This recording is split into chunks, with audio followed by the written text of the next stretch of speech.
नमस्कार सभी को। मेरे चैनल में आप सभी का हार्दिक स्वागत एवं अभिनंदन है। प्रसिद्ध साहित्यकार जयशंकर प्रसाद द्वारा लिखित उपन्यास कंकाल का 13वां भाग लेकर मैं आज उपस्थित हूँ। आइए इसका कथानक प्रारंभ करते हैं। वह दरिद्रता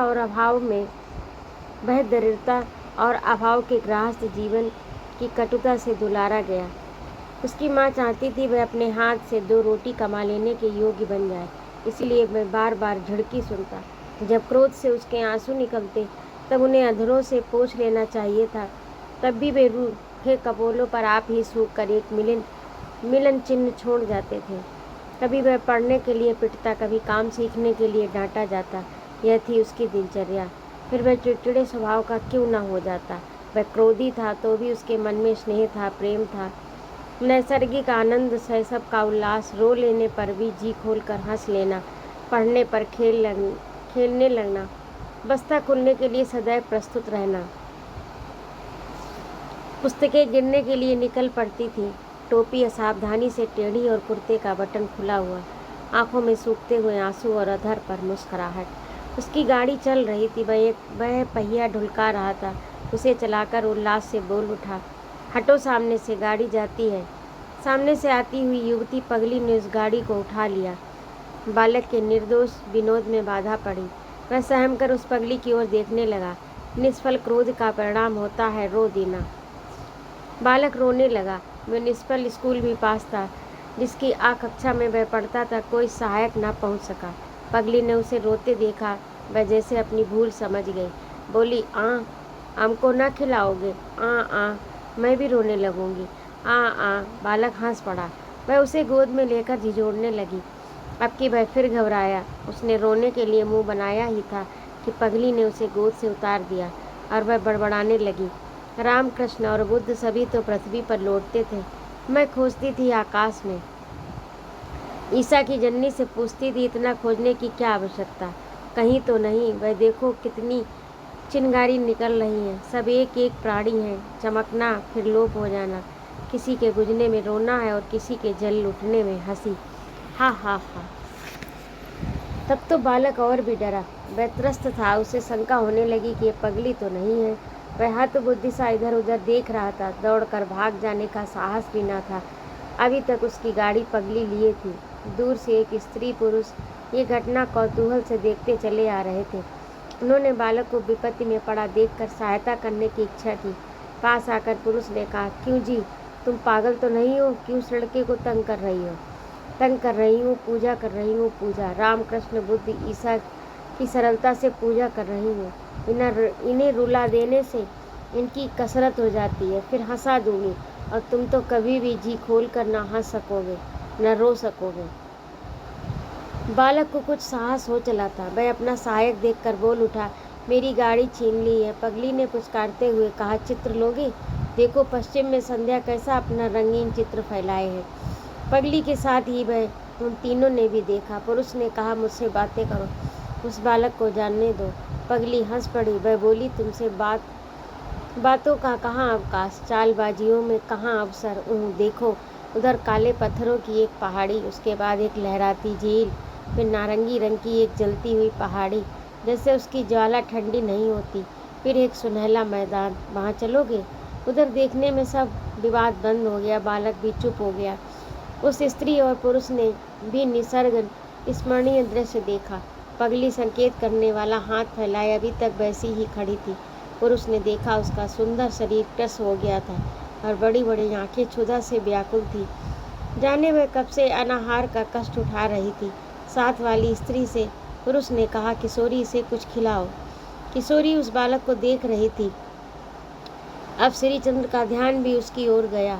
वह बालक उस पगली की उन्मत्त क्रीड़ा से रक्षा पाने की आशा में विश्वासपूर्ण नेत्रों से इन्हीं दोनों की ओर देख रहा था। श्रीचंद्र ने उसे गोद में उठाते हुए कहा, चलो तुम्हें गाड़ी दिला दूं। किशोरी ने पगली से कहा, तुम्हें भूख लगी है, कुछ खाओगी? पगली और बालक दोनों ही उनके प्रस्ताव से सहमत थे, पर बोले नहीं। इतने में श्रीचंद्र का पंडा आ गया और बोला, बाबूजी, आप कब से यहाँ फंसे हैं? यह तो चाची का पालित पुत्र है। क्यों रे मोहन, तू अभी से स्कूल जाने लगा? चल तुझे पहुँचा दूँ घर। मैं श्रीचंद की गोद से उसे लेने लगा, परंतु मोहन वहाँ से उतरना नहीं चाहता था। मैं तुझको कब से खोज रही हूँ, तू बड़ा दुष्ट है रे, कहती हुई चाची ने आकर अपनी गोद में ले लिया। सहसा पगली हंसती हुई भाग चली। मैं कह रही थी, वह देखो प्रकाश भागा जाता है, अंधकार, कहकर पगली बेग से दौड़ने लगी। कंकड़ पत्थर और गड्ढों का ध्यान नहीं। अभी थोड़ी भी दूर न बह जा सकी थी, उसे ठोकर लगी, गिर पड़ी। गहरी चोट लगने से वह मूर्छित हो गई।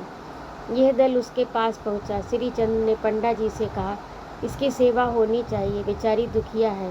पंडा जी अपने धनी यजमान की प्रत्येक आज्ञा पूरी करने के लिए प्रस्तुत थे। उन्होंने कहा, चाची का घर तो पास ही है, वहाँ उसे उठा ले चलता हूँ। चाची ने मोहन और श्रीचंद्र के व्यवहार को देखा था। उसे अनेक आशा थी। उसने कहा, हाँ हाँ, बेचारी को बड़ी चोट लगी है। उतर तो मोहन को उतार कर वह पंडा जी की सहायता से पगली को अपने पास घर ले चली। मोहन रोने लगा। श्रीचंद्र ने कहा, ओहो, तुम बड़े रोते हो, गाड़ी लेने चलोगे ना? चलूँगा, चुप होते हुए मोहन ने कहा। मोहन के मन में पगली से दूर रहने की बड़ी इच्छा थी। श्रीचंद ने पंडा को कुछ रुपए दिए, पगली के आराम का कुछ उचित प्रबंध किया जाए, और बोले, चाची मैं मोहन को गाड़ी दिलाने के लिए बाजार लिवाता जाऊँ? चाची ने कहा, हाँ हाँ, आपका ही लड़का है, मैं फिर अभी आता हूँ, आपके पड़ोस में ही तो ठहरा हूँ, कहकर श्रीचंद्र किशोरी और मोहन को बाजार की ओर ले चले। कहकर श्रीचंद्र किशोरी और मोहन बाजार की ओर चले। ऊपर लिखी हुई घटना को महीने बीत चुके थे। अभी तक श्रीचंद्र और किशोरी अयोध्या में ही रहे। नागेश्वर नाथ के मंदिर के पास ही डेरा था। सरयू की तीव्र धारा सामने बह रही थी। स्वर्गद्वार के तट पर स्नान करके श्रीचंद्र किशोरी बैठे थे। पास ही एक बैरागी रामायण की कथा कह रहा था। राम एक तापस तियतारी, नाम कोटि खल कुमति सुधारी। तापस तियतारी गौतम की पत्नी अहिल्या को अपनी लीला करते समय भगवान ने तार दिया। वह यौवन के प्रमाद से, इंद्र के दुराचार से छली गई। उसके पति ने इस लोक के देवता से छल किया। वह पागरी इस लोक के सर्वश्रेष्ठ रत्न सतीत्व से वंचित हुई। उसके पति ने श्राप दिया, वह पत्थर हो गई। वाल्मीकि ने इस प्रसंग पर लिखा है, वात भक्षा निराहारा तपयंती भस्मसायिनी। ऐसी कठिन तपस्या करते हुए, पश्चाताप का अनुभव करते हुए पत्थर नहीं तो और क्या थी। पतिपालन ने उसे साप विमुक्त किया। प्रत्येक पापों के दंड की सीमा होती है। सब काल में अहिल्या से स्त्रियों के होने की संभावना है, क्योंकि कुमति तो बची है। वह जब चाहे किसी को अहिल्या बना सकती है। उसके लिए उपाय है भगवान का नाम स्मरण। आप लोग नाम स्मरण का अभिप्राय यह ना समझ लें कि राम राम चिल्लाने से नाम स्मरण हो जाएगा। नाम निरूपण नाम जतनते सो प्रकृति मूल रतनते। इस राम शब्दबाजी का उस अखिल ब्रह्मांड में रमण करने वाले पतित पावन की सत्ता को सर्वत्र स्वीकार करते हुए सर्वस्व समर्पण करने वाली भक्त के साथ उसका स्मरण करना ही यथार्थ में नाम स्मरण है। बैरागी ने कथा समाप्त की। तुलसी बटी सब लोग जाने लगे। श्रीचंद्र भी चलने के लिए उत्सुक था, परंतु किशोरी का हृदय कांप रहा था अपनी दशा पर और पुलकित हो रहा था भगवान की महिमा पर। उसने विश्वासपूर्ण नेत्रों से देखा कि सरयू प्रभात के तीव्र आलोक में लहराती हुई बह रही है। उसे साहस हो चला था। आज उसे पाप और उससे मुक्ति का नवीन रहस्य प्रतिभासित हो रहा है। पहली बार उसने अपना अपराध स्वीकार किया और ये उसके लिए अच्छा अवसर था कि उसी क्षण उसे उद्धार की भी आशा थी। वह व्यस्त हो उठी। पगली अब स्वस्थ हो चली थी। विकार तो दूर हो गए, किंतु दुर्बलता बनी थी। वह हिंदू धर्म की ओर अपरिचित कुतूहल से देखने लगी थी। उसे वह मनोरंजक दिखलाई पड़ता था।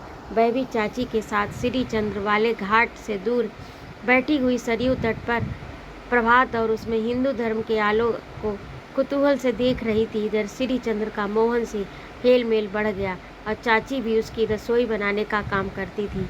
वह हरिद्वार से अयोध्या आई थी क्योंकि यहाँ उसका मन न लगा। चाची का वह रूप पाठक भूले न होंगे जब वह हरिद्वार में तारा के साथ रहती थी, परंतु तब से अब अंतर था। मानव मनोवृत्तियाँ प्रायः अपने लिए एक केंद्र बना लिया करती हैं, जिसके चारों ओर वह आशा और उत्साह से नाचती रहती हैं। चाची तारा के उस पुत्र को जिसे वह अस्पताल में छोड़कर चली आई थी अपना ध्रुव नक्षत्र समझने लगी। मोहन को पालने के लिए उसने अधिकारियों से मांग लिया था। पगली और चाची जिस घाट पर रहती थी वहाँ एक अंधा भिखारी लठिया टेकता हुआ उन लोगों के समीप आया। उसने कहा, भीख दो बाबा, इस जन्म में कितने अपराध किए हैं भगवान, अभी मौत नहीं आती। चाची चमक उठी, एक बार उसे ध्यान से देख लेने लगी। सहसा पगली ने कहा, अरे तुम मथुरा से यहाँ भी पहुँचे? तीर्थों में घूमता हूँ बेटी, अपना प्रायश्चित करने के लिए, दूसरा जन्म बनाने के लिए, इतनी ही तो आशा है, भिखारी ने कहा। पगली उत्तेजित हो उठी, अभी उसके मस्तिष्क की दुर्बलता गई न थी।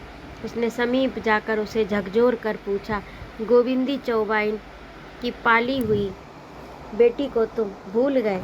पंडित, मैं वही हूँ। तुम बताओ मेरी माँ को। अरे घृणित नीच अंधे, तेरी माता से छुड़ाने वाले हत्यारे, मेरी माता से छुड़ाने वाले हत्यारे, तू कितना निष्ठुर है। क्षमा कर बेटी, क्षमा, मैं भगवान की शक्ति है, उनकी अनुकंपा है, मैंने अपराध किया था, उसी का तो फल भोग रहा हूँ। यदि तू सचमुच वही गोविंदी चौबाइन की पाली हुई लड़की है तो तू प्रसन्न हो जा, अपने अभिशाप की ज्वाला में मुझे जलता देखकर प्रसन्न हो जा। बेटी, हरिद्वार तक तो तेरी माँ का पता था, पर मैं बहुत दिन से नहीं जानता कि अब वह कहाँ है, नंदो कहाँ है। ये बताने में अब अंधा रामदेव असमर्थ है बेटी। चाची ने उठकर सहसा उस अंधे का हाथ पकड़कर कहा, रामदेव। रामदेव ने एक बार अपनी अंधी आंखों से देखने की भरपूर चेष्टा की, फिर विफल होकर आंसू बहाते हुए बोला, नंदो का स्वर सुनाई पड़ता है। नंदो तुम ही हो, बोलो, हरिद्वार से तुम यहाँ आ गई। हे राम, आज तुमने मेरा अपराध क्षमा किया। नंदो, यही तुम्हारी लड़की है। रामदेव की फूटी आंखों से आंसू बह रहे थे। एक बार पगली ने नंदो चाची की ओर देखा और नंदो ने पगली की ओर। रक्त का आकर्षण तीव्र हुआ, दोनों गले में मिलकर रोने लगी। ये घटना दूर पर हो रही थी। किशोरी और श्रीचंद्र का उससे कुछ संबंध न था। अकस्मात अंधा रामदेव उठा और चिल्लाकर कहने लगा, पतित पावन की जय हो, भगवान मुझे शरण में ले लो। जब तक उसे सब लोग देखे तब तक वह सरयू की प्रखर धारा में बहता हुआ फिर डूबता हुआ दिखाई पड़ा। घाट पर हलचल मच गई, किशोरी कुछ व्यस्त हो गई। श्रीचंद्र भी इस आकस्मिक घटना से चकित हो रहा था। अब एक प्रकार से वह निश्चिंत हो गया कि श्रीचंद्र मोहन को पालेंगे और वे उसे दत्तक रूप में ग्रहण कर सकते हैं। चाची को संतोष हो गया, वह मोहन के धनी होने की कल्पना से सुखी हो सकी, और उसका एक कारण यह भी था कि पगली का मिल जाना। यह आकस्मिक मिलन उन लोगों के लिए अत्यंत हर्ष का विषय था, किंतु पगली अब तक पहचानी न जा सकी, क्योंकि वह बीमारी की अवस्था में बराबर चाची के घर पर रही। श्रीचंद से चाची को उसकी सेवा के लिए रुपए मिलते। धीरे धीरे स्वस्थ हो चली, परंतु वह किशोरी के पास न जाती। किशोरी को केवल इतना मालूम था कि नंदो की पगली लड़की मिल गई। एक दिन यह निश्चय हुआ कि सब लोग काशी चले, पर पगली अभी जाने के लिए सहमत न थी। मोहन श्रीचंद्र के यहाँ रहता था। पगली भी किशोरी का सामना करना नहीं चाहती थी, पर उपाय क्या था, उसे उन लोगों के साथ जाना ही पड़ा। उसके पास केवल एक अस्त्र बचा था, वह था घूंघट। वह उसी आड़ में काशी आई। किशोरी के सामने हाथों घूंघट निकाले रहती। किशोरी नंदो के चिढ़ने के डर से उसे कुछ न बोलती। मोहन को दत्तक लेने का समय समीप था। वह तब तक चाची को चिढ़ाना भी नहीं चाहती थी, यद्यपि पगली का घूंघट उसे बहुत खलता था। किशोरी को विजय की स्मृति प्रायः चौंका देती। एकांत में वह रोती रहती। उसकी वह तो सारी कमाई, जीवन भर के पाप पुण्य का संचित धन विजय, आह, माता का हृदय रोने लगता। काशी आने पर एक दिन पंडित जी के कुछ मंत्रों ने प्रकट रूप से श्रीचंद्र को मोहन का पिता बना दिया। नंदो चाची को अपनी बेटी मिल चुकी, अब मोहन के लिए उसके मन में उतनी व्यथा न थी। मोहन भी श्रीचंद्र को बाबूजी कहने लगा, सुख में पलने लगा। किशोरी पारिजात के पास बैठी हुई अपनी अतीत की चिंता में निमग्न थी। नंदो के साथ पगली स्नान करके लौट आई। चादर उतारते हुए नंदो ने पगली से कहा, बेटी। उसने कहा, माँ, तुमको किस नाम से पुकारते थे ये तो मैंने आज तक न जाना, बतलाओ। बेटी, ये प्यारा नाम। माँ, मुझे चौबाइन घंटी नाम से बुलाती थी। चांदी की सुरीली घंटी सी तेरी बोली है बेटी। किशोरी सुन रही थी। उसके पास आकर एक बार आंख गड़ा कर देखा और पूछा, क्या कहा? घंटी? हाँ बहू जी, वही वृंदावन वाली घंटी। किशोरी आग हो गई, वह भभक उठी। निकल जा डायन, मेरे विजय को खा डालने वाली चुड़ैल। नंदो तो पहले एक बार किशोरी की डांट पर स्तब्ध रही, पर वह कब सहने वाली। उसने कहा, मुंह संभाल कर बातें करो बहू, मैं किसी से दबने वाली नहीं। मेरे सामने किसका साहस है जो मेरी बेटी, मेरी घंटी को आंख दिखलावे? आंख निकाल लूँ? तुम दोनों अभी निकल जाओ, अभी जाओ, नहीं तो नौकरों से धक्के देकर निकलवा दूंगी। हाँफती हुई किशोरी ने कहा, बस इतना ही तो है, गौरी रूठे अपना सुहाग ले। हम लोग जाती हैं, मेरे रुपए अभी दिलवा दो, बस अब एक शब्द भी मुँह से मत निकालना। नंदो ने तीखेपन से कहा। किशोरी क्रोध में उठी, अलमारी खोलकर नोटों का बंडल उसके सामने फेंकती हुई बोली, लो सहेजो अपना रुपया, भागो। नंदो ने घंटी से कहा, चलो बेटी, अपना सामान ले लो।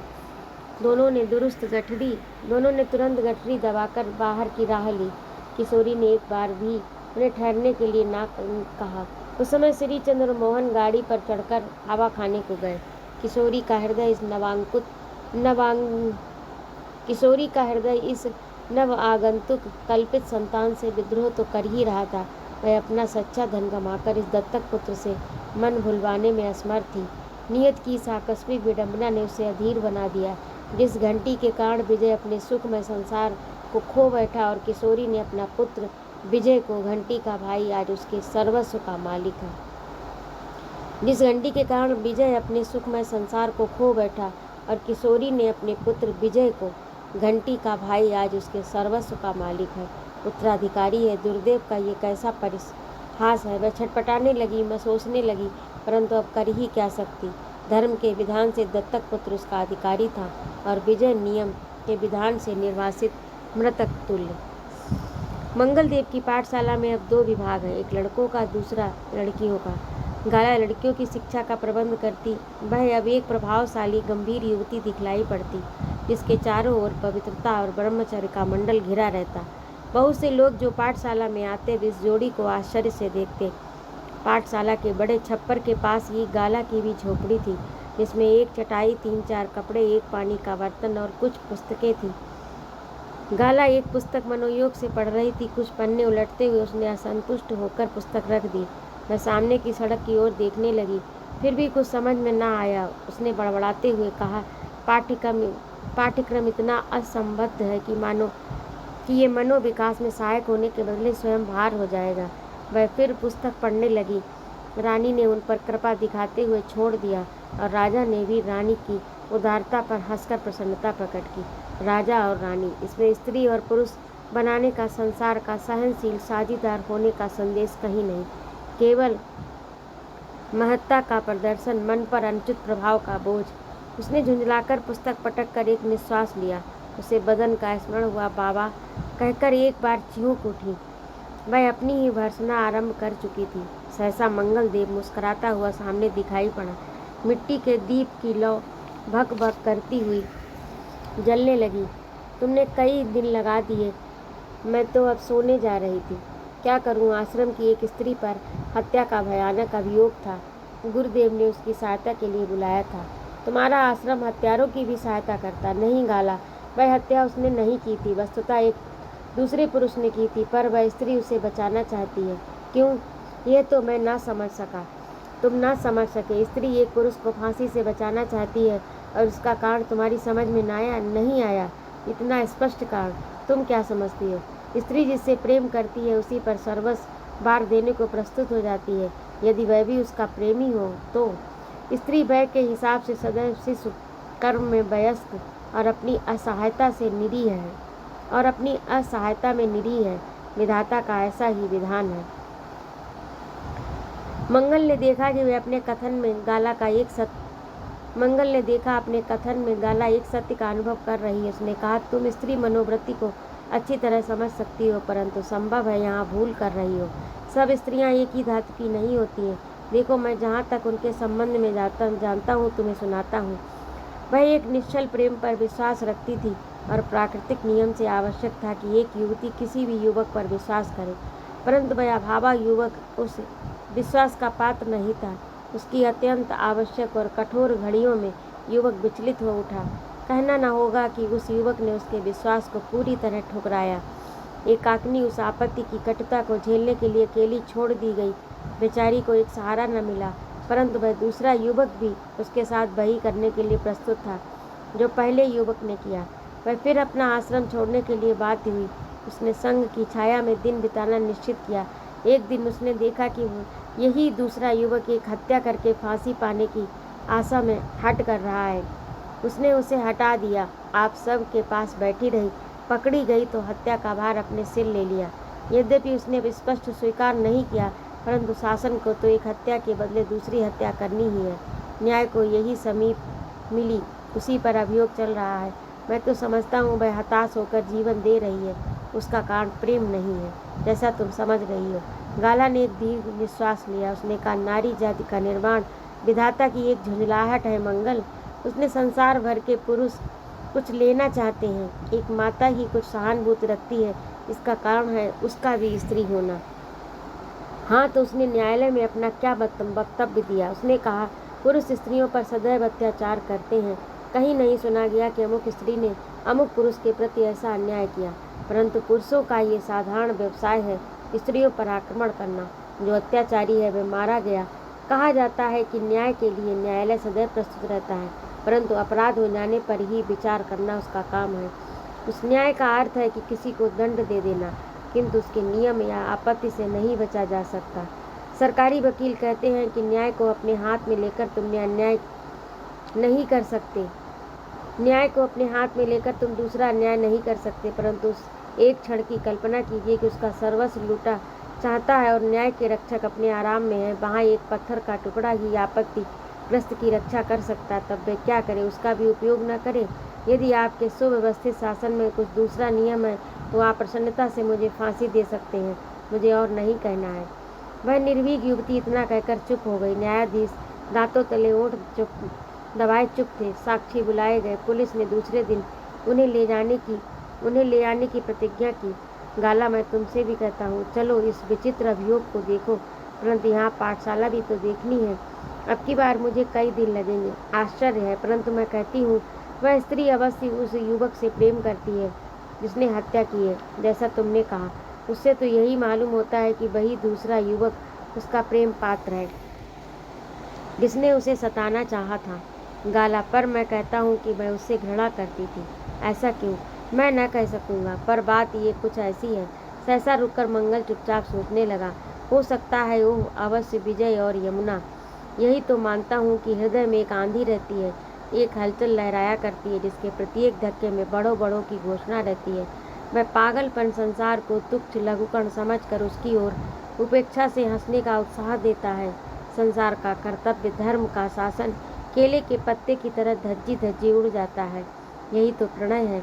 नीति की सत्ता ढोंग मालूम पड़ती है और विश्वास होता है कि समस्त सदाचार उसी की साधना है। हाँ, वही सिद्धि है, वही सत्य है। आह अबोध मंगल, तूने उसे पाकर भी न पाया। नहीं नहीं, वह पतन था, अवश्य माया थी, अन्यथा विजय की ओर उतनी प्राण दे देने वाली सहानुभूति क्यों। आह पुरुष जीवन के कठोर सत्य, क्या इस जीवन में नारी को प्रणय मदिरा के रूप में गल कर तू कभी न मिलेगा। परंतु स्त्री जल सदृश कोमल और अधिक से अधिक निरीह है। बाधा देने की सामर्थ्य नहीं, तब भी उसमें एक धारा है, एक गति है। पत्थरों की रुकावट की भी उपेक्षा करके कतराकर वह चली ही जाती है, अपनी संधि खोज ही लेती है। और तब उसके लिए सब पथ छोड़ देते हैं, सब झुकते हैं, सब लोहा मानते हैं, किंतु सदाचार की प्रतिज्ञा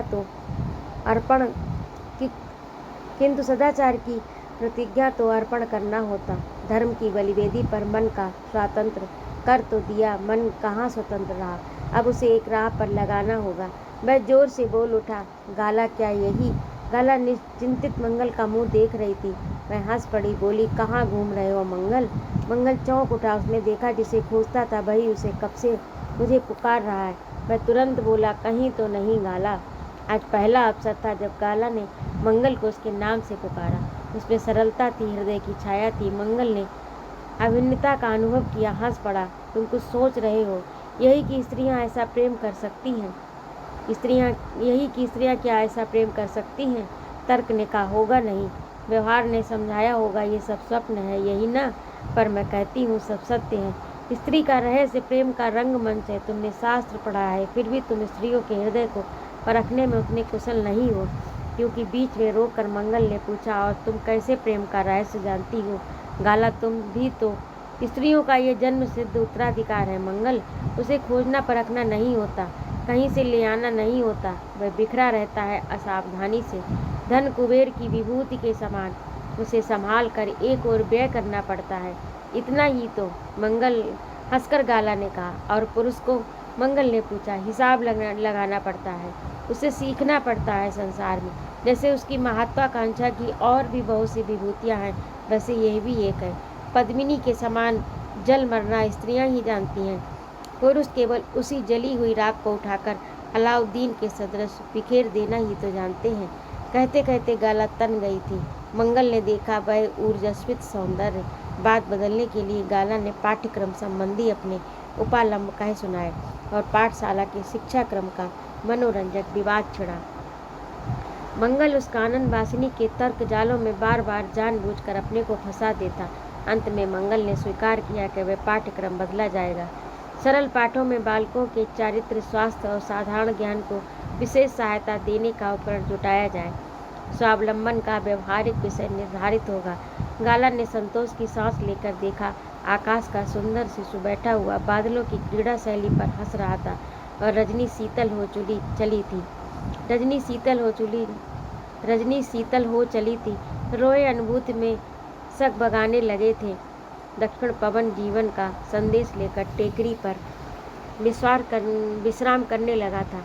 मंगल की पलकें भारी थी, गला झीम रही थी। कुछ ही देर में दोनों अपने अपने स्थान पर किसी सैया के आडंबर बिना किसी सैया के आडंबर के भी गए। एक दिन सवेरे की गाड़ी से वृंदावन के स्टेशन पर नंदो और घंटी उतरी। बाथम स्टेशन के समीप ही सड़क पर ईसाई धर्म का व्याख्यान दे रहा था। वह देव मंदिर की यात्राएं तुम्हारे मन में क्या भाव लाती हैं?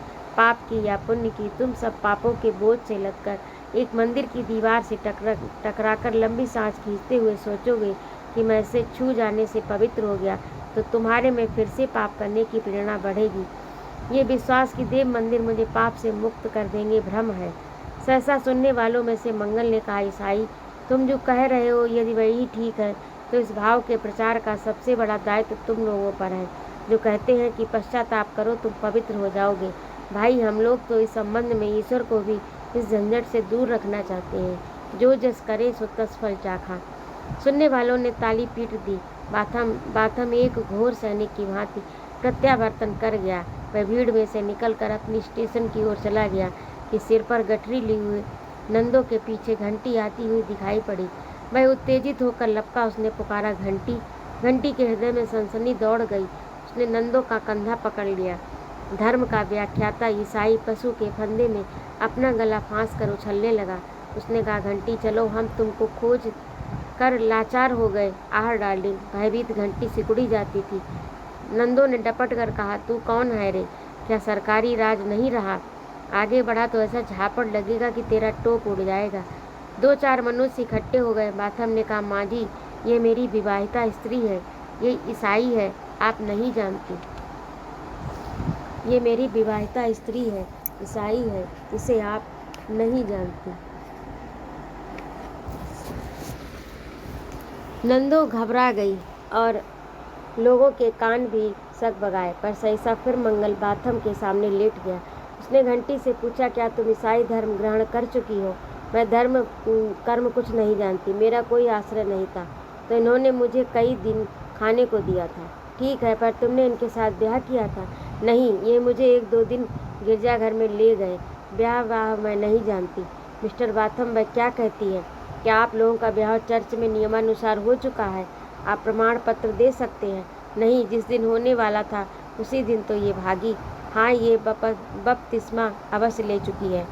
क्यों, तुम ईसाई हो चुकी हो? मैं नहीं जानती। अच्छा सिस्टर बाथम, आप एक भद्र पुरुष होने के कारण इस तरह एक स्त्री को अपमानित ना कर सकेंगे। इसके लिए आप पश्चाताप तो करेंगे ही, चाहे वह प्रकट ना हो। छोड़िए राह, छोड़िए, जाओ देवी। मंगल के इस कहने पर भीड़ हट गई। बाथम भी चला गया। अभी वह अपनी धुन में थोड़ी दूर गया था कि चर्च का बुढ़ा चपरासी मिला। माथम चौंक पड़ा। चपरासी ने कहा, बड़े साहब की चला चली है, चर्च को संभालने के लिए आपको बुलाया है। बाथम किंग कर्तव्य विमूढ़ सा चर्च के तांगे पर जा बैठा, पर नंदों का तो पैर ही आगे नहीं पड़ता था। वह एक बार घंटी को देखती थी, सड़क को। घंटी के पैर उसी पृथ्वी को गड़े जा रहे थे। दुख से दोनों के आंसू छलक आए। दूर खड़ा मंगल भी ये सब देख रहा था। फिर पास आया, बोला, आप लोग अब यहाँ क्यों खड़ी हैं? नंद रो पड़ी, बाबूजी, बहुत दिन पर मेरी बेटी मिली तो बेधर्म होकर। हाय, अब मैं क्या करूँ? मंगल के मस्तिष्क में सारी बातें दौड़ गईं।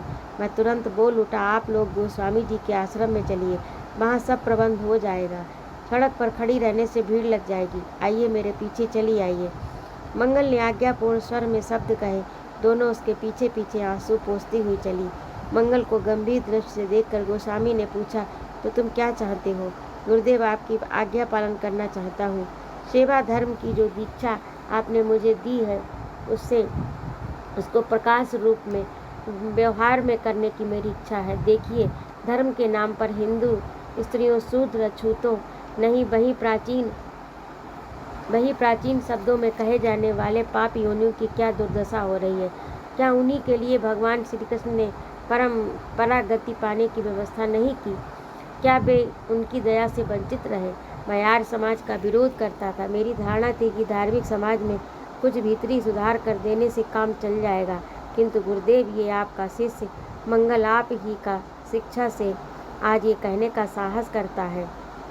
आप ही की शिक्षा से आज ये कहने का साहस करता है कि परिवर्तन आवश्यक है। एक दिन मैंने अपने मित्र विजय का इन्हीं विचारों के लिए विरोध किया था, पर नहीं, अब मेरी ये दृढ़ धारणा हो गई कि जर्जर धार्मिक समाज में जो पवित्र है वे अलग पवित्र बने रहें। मैं उन पतितों की सेवा करूं जिन्हें ठोकर लग रही है, जो बिलबिला रहे हैं।